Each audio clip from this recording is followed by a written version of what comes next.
Hello, and welcome to the Wade Borth Podcast. I'm Wade Borth, your wealth strategist, and today we're going to talk about the dangers of conditioned thinking. So what is conditioned thinking? Most people think that they're not subject to that. I would disagree. I believe that we're all vulnerable to being conditioned to think a certain way. The old adage is you tell the story, a lie long enough, and then becomes the truth. There's a lot of examples of that, or at least perceived examples of that we can all point to. But I'm going to narrow that conversation down to just around dangers of conditioned thinking when it comes to financial vehicles or financial thought processes. More than vehicles, let's talk about the environment. Let's talk about just the financial world, as it were, because we've been conditioned to think certain ways. And again, a lot of people think that they're not subject to that, and I would just strongly disagree. And just a real simple example is, and this is what I've used, and a lot of people have heard me talk about this, and I've used this a number of times when I go out and I speak to groups or speak to organizations about this. I get everybody to stand up, and I said, okay, now clear your mind.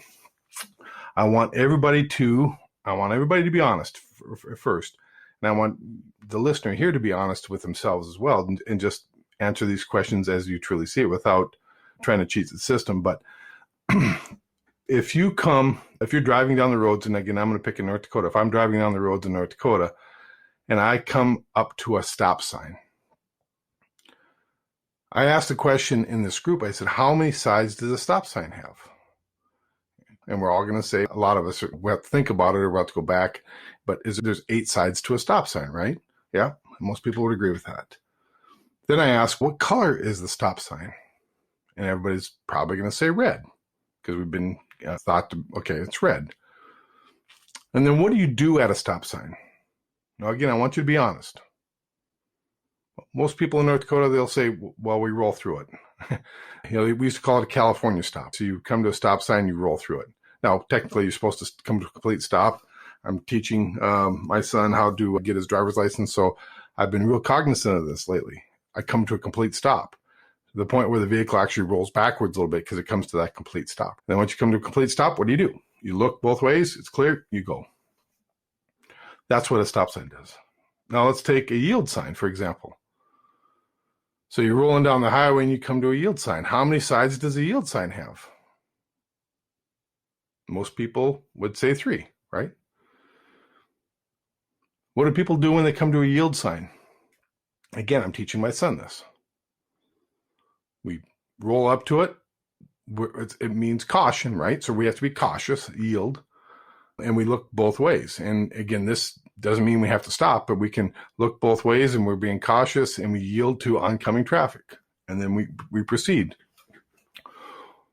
What color is that yield sign? Again, I want you to be honest. What color is that yield sign? My experience has been speaking to lots of people, using this example with lots of people. When I ask that question, I say, what color is that yield sign? 98% of them are going to say yellow. And you're probably at home or wherever you're at listening to this podcast thinking, it is yellow. It's red and white. The yield signs being used today are red and white. Now, I did have somebody call me out and say, no, I remember the yield signs are yellow.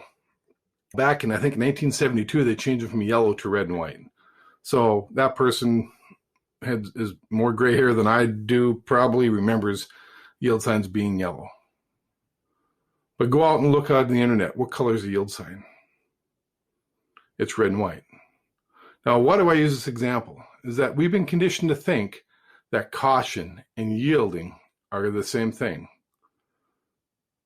And so when you think caution, you think what? Yellow light, right? Be cautious. And so we take those things and we put them in that perspective of how are we conditioned to think. And so we think of it as being yellow, but in all reality, it's red and white. So this is just a simple example of us being conditioned to think of what that color should be. And our mind can kind of play tricks on us. And maybe not so much playing tricks on us, but again, we take the experience of a yellow stoplight or yellow street light, and we'd say, oh, that means a caution. And so we take the same thing, we put it on a yield sign. So the reason why I use that example is because that's something that everybody experiences.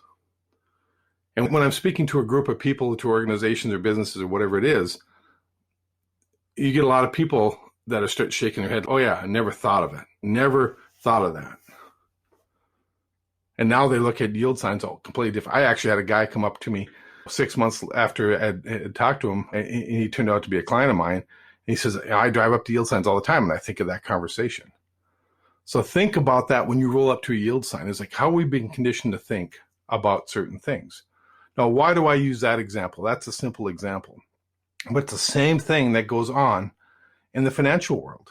We're continuously bombarded with messages on TV, on the radio, in print, or wherever we're getting, podcasts, for example. These are things that are happening all the time to us, is that we're being bombarded with messages, and we're being conditioned to think, gradually conditioned to think a certain way. We're conditioned to believe that the only saving vehicle for retirement is, and what was the first thing that popped into your head? 401k. We're conditioned to believe that life insurance is only about the death benefit. Why is that? And the other thing we've been conditioned to believe is that you only need it during your working years. Why? I just asked the question, why is that a belief? It's because we've been told that. The Dave Ramseys and the Susie Ormans and the Jill on Money that I catch all the time on the radio. That's what they're trying to condition us to believe. But the question is, why do they say that? Is there truth behind it? I don't believe so. We can have a great discussion around it if you're open-minded. The problem with conditioned thinking is it closes our mind. It makes us think that what we know is the only way to do something because we've been conditioned to believe that's what the case is. We've been conditioned to believe that again, going back to life insurance, the cheaper a life insurance policy is the best option. Well, we've been conditioned to be Walmart shoppers in this world. Think about that. We can be conditioned to think that whatever's the least, whatever the price is the least, is best for us. But what we don't understand, and what we haven't been, by that conditioned thinking, what it precludes us from doing is thinking about what's the best value. I read Nelson Nash's book of Becoming Your Own Banker, The Infinite Banking Concept. He writes in there that he says, people nowadays know the price of everything, but understand the value of nothing. So think about that from a perspective of, again, how are we conditioned to think? We've been conditioned to believe that we are Walmart shoppers. We want the most for the least price, but is that the best value for what we're getting? Because there's a huge difference between price and value. And you have to understand that. And you have to be open to the fact that maybe there is a better way. A good example, and again, I'll pick on our friend Dave Ramsey. He talks about that all debt is bad. Well, unless you're the one holding the debt, think about that for a second. If all debt was bad, would I be able to go out and buy a bond from the government or from a corporation? Because that's a debt instrument. So if the conditioned thought process is that all debt is bad, then we should get rid of all bonds and all notes and savings, because really that's all that is, a debt instrument. Again, get out of that conditioned thinking. Now, I'm not saying that you should be in debt. That's not what I'm saying. I'm just saying have a perspective of what's really going on and not take this real narrow view because I've been conditioned to think that's the only way. A horse with blinders, there's a reason why they put blinders on horses, so they don't look around. They don't see what else is out in the world. So don't have those blinders on. Be willing to have an open mind to say, and ask the question, why? That's a great question for anybody to ask. Why is that? And we'll talk about it. And you'll go on to a couple of other podcasts and a couple of the blogs I've written on. Go to sagewealthstrategy.com. Take a look at some of the podcasts and some of the blogs I've done. And we'll talk about that in a little bit deeper sense. Is what we're being taught the real truth? How do we change our perspective is another one that I've recently completed as well. But again, go on to Sage Wealth Strategy, look at the other podcasts and the other blogs that are out there addressing some of these issues. But I wanted to give you an example of conditioned thinking and how that negatively impacted somebody I know and how it positively impacted me. So and this is just an example of, I was talking with a friend of mine and her name is Mary, and we were talking about a piece of property that we knew was coming for sale. It was a rental house that was near us. And this rental house, it was at a good location, always been rented, but the owner wanted to sell. And so we were both going to go after it. And she had her money in her 401k, and I just happened to have my money in a properly structured life insurance. I had a lot of cash in my life insurance policy. And we'd had conversations in the past. She was like, oh, I get more. I get 15% on my 401k, or I'm getting 12%. I'm getting this huge rate of return. It's like when my mom used to go to the casino.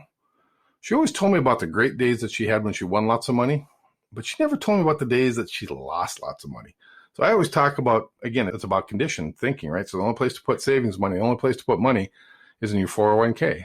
I hear it again with the financial entertainers. Maximize your 401k. Why? What does that do for me? Does that limit my possibilities? Does that limit my access to money? That's a great question to ask. Does it limit your access to money? So anyhow, I won't go down that pathway. But what happened was this piece of property, this rental property comes up for sale. And again, she's bragging about she's getting 15% this year in her 401k, but she doesn't talk about the negative years in the past and years that she stayed up at night because she was so worried about what was going on with her money. That's because her money is out of her control. So anyhow, she's getting that rate of return. I'm getting something considerably less, but mine's steady. Mine's consistent each and every year, going up and never going backwards. It's amazing. It's amazing how in the long run, if you never have to make up for huge losses, that you don't need huge gains. If you have consistent up and to the right growth on your money, how much better you sleep at night, and B, how big that can grow. Because at the end of the day, it's that steady, consistent compounding that's more important than this fluctuation. Again, she might have got 20% on her money one year, but she had to make up for a 30% loss the 2 years before. So anyhow, that's a different subject for a different podcast. But let's go back to the rental house that was for sale. So this thing comes up for sale. We both understand that it's for sale, and we think it's a really good deal. So I approached the owner, and again, Mary's she wanted to take a loan from her 401k, but the $150,000 wasn't available to her. And that's because she hadn't paid off a small loan, because her 401k only allows her to have one loan at a time. And she had about a $6,000 loan on this 401k. And so it precluded her from getting another loan against it. Where I just went in and I called the insurance company up and I said, hey, I know a guy. In my mind, I'm thinking this guy's going to sell he wants $150,000. And I know he's in a hurry to sell. So I called up the insurance company and said, I need $150,000. They transferred cash over my account the next day. I go and I said, hey, what will you take if I can get you cash in your hand in 3 days? He was so excited. He was so excited about being able to sell it and have that burden lifted off his shoulders. He says, really, I just want $115,000 because that's what he owed against it. So he was willing to take $115,000 just to offload it and not have to go through the hassle of trying to sell it. Well, Mary, on the other hand, was trying to get arrangements from the bank, and then she had to find a down payment. She didn't have access to liquidity for the down payment on that. And so she was still working on it.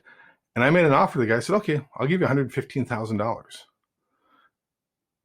So what is that money that now, again, what did I do? I borrowed against my policy. My money continues to grow inside my policy. I just used the insurance company's money.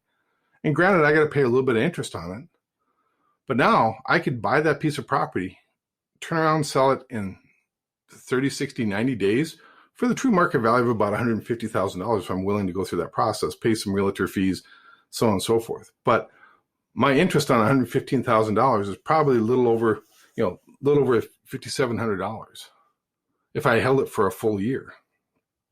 So I have $5,700 in that transaction, and I'm making profit $35,000. So I turned my $5,700 of expenses into $3,500 of profit, $35,000 of profit, excuse me. So what's the market? What's the rate of return on that? Having access to cash and putting it to work and having the availability. Do you think that's way better than the 15% that Mary had on her 401k? You better believe it. Having access to cash will find you great deals. But again, we've been conditioned to think the only place to put our money for growth is inside of our 401k or in the market. So this is just an example of what we teach people. Take control of that banking function in your life. So when good deals come along, you can take advantage of those opportunities. But it doesn't happen to those that haven't been prepared. Good deals come and go to people that don't have access to cash all the time. They just can't take advantage of it. And that's really what we try to teach people, is to think, not think like we've been conditioned to think, but understand that there's multiple ways to hold money. Is a 401k bad? No, I never said it was. I just don't believe it's the only place that you can put your dollars. Is other forms of the places to put your money bad? No, never said that. I don't see things like that as either bad or good. I just see things as they are. They're just a place. And here are the reasons maybe you want to do it, and here's the reason maybe you don't want to do it. Again, what I try to do each and every day is, in Nelson's book, Become Your Own Banker, he says, fight the arrival syndrome, fight Parkinson's law. And you can read about that. Go on to sagewealthstrategy.com, look at the book I'm talking about. You can order it from Amazon. You have to fight those things each and every day. Fight this conditioned thinking, because why are we conditioned? How are we conditioned to think about it? Think about that for a second. How are we conditioned to think that the stock market's the only place to grow wealth? We've been conditioned because you think about it. I rarely turn the TV on anymore unless it's to a hunting channel or a nature channel of some sort. But I look and there's 4 or 5 financial channels, the Bloombergs, the Fox Business, the CNBC. All these channels are designed to do one thing. They spend millions and billions of dollars to condition you to think to put money in Wall Street, because that's all those channels are about where should you invest your money, where should you grow your wealth. People that have truly grown wealth have not done it in the market for the most part. They've done it outside the market. There might be the one exception, but most people don't grow their wealth there. They might reside it there because they started a company or they started a business, and then all of a sudden now they take it public and now their wealth is in a stock, but it's not by growing it in the stock market. People that grow wealth have done it because they've taken control. But again, we've been conditioned to think that the only place to grow wealth, and why is that? It's because it's a multi-billion-dollar industry that spends millions of dollars to get you to think that way. And all I ask you to do is to take a step back and say, what am I being conditioned to think about? Is there a better way? Is there an alternative way? It doesn't necessarily have to be better, but shouldn't we have multiple buckets of money in our life versus just one? And when opportunities come, we can't have access to it. Just think about that. What is that value of that example I just gave you? I turned $5,000 into $30,000. That's a 500% markup, I believe, if my math is correct. Just because I had access to money.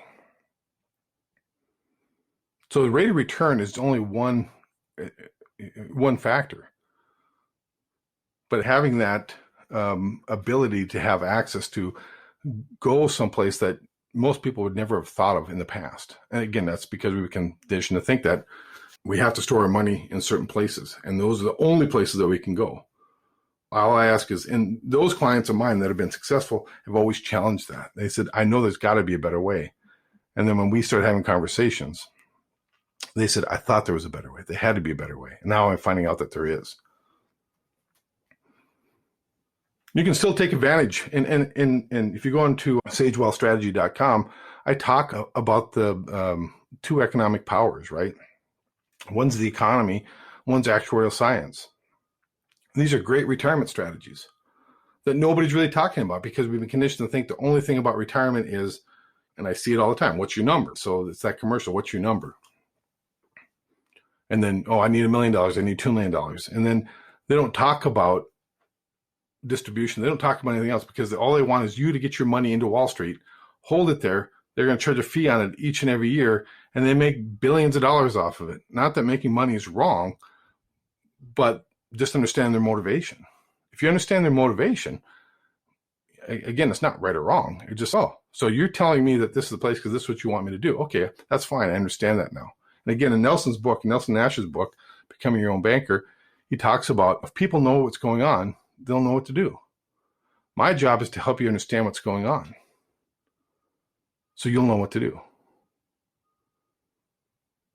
Again, it might be the same strategy you're doing right now, but at least you've exposed yourself to say, okay, I understand that there's more to what I'm being told.